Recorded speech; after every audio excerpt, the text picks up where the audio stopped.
So, is the overhaul of the financial system more than just the financial system itself? Now, as we've talked about before in the last video about XRP and how that's going to be part of the new financial system with distributed ledger technology, the tokenization of assets, moving ourselves into what we call the fourth industrial revolution. But I think it's far more than just the financial system. At the end of World War II, when it was over and the forces, the Allied forces, the United Kingdom, the UK, the US, and France, and so on and so forth, basically created the United Nations, the World Bank, other financial institutions, and the legal frameworks around how the world was going to move forward. And those frameworks basically set up the future for what has now been the last 80 years. But as the financial system switches across, yes, we're moving into this technological era, which is going to be across the board. But as BRICS takes a larger piece of the pie, and perhaps we look at the US dollar beginning to falter, at that point, new regulations, new enterprises, new governmental organizations will come into place. So, there's nothing stopping us from looking at how we're going to have the BRICS version of the United Nations or the BRICS version of the World Health Organization. Because if the United Nations always sides with one side of the coin, so to speak, why would you have that governmental organization run things? That also comes down all the way to the governmental systems in individual countries. Now, we're seeing in the West, as we see the faulting and failure of the financial system, at the same time, we're also seeing the faulting and the failure of the political systems.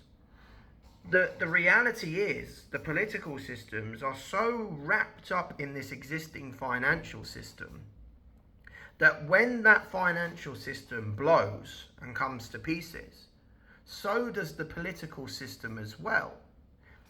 The argument is which one will blow first?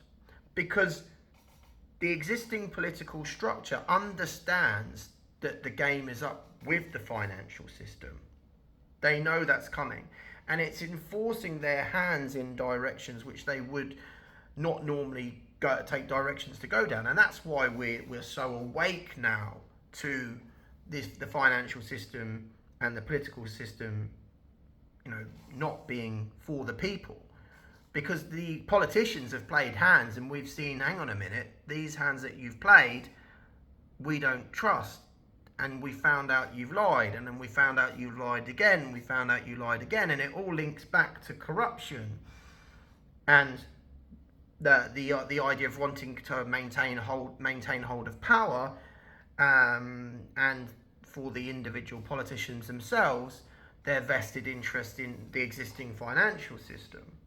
You're seeing it more and more with the West, with the UK, with the US. Their policies don't fit to what the people of those countries believe in.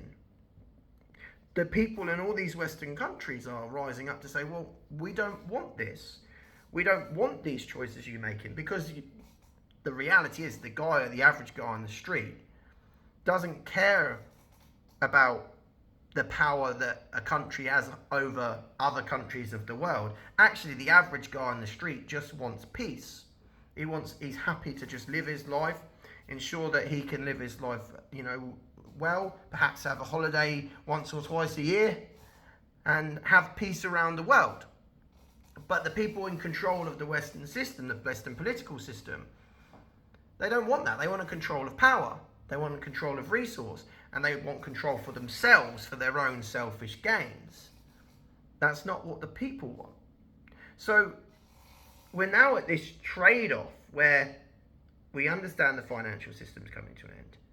We also then understand that the political system is going to come to an end.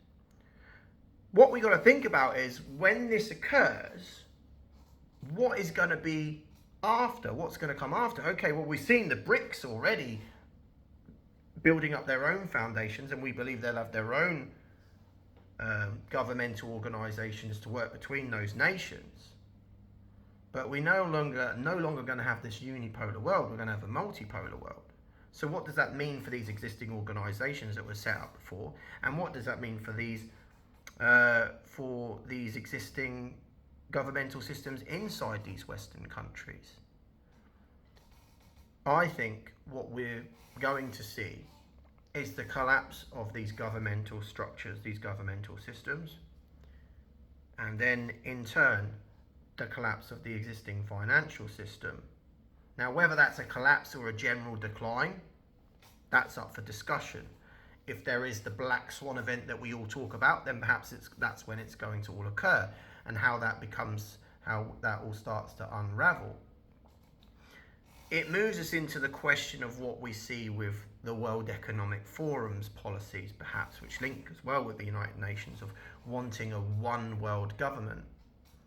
Because if you're going to get rid of the existing governments, we understand the existing political systems don't work.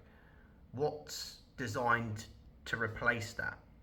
Because these governments are aware that the financial system is coming to an end. So therefore they're aware that the existing governmental structure is going to come to an end.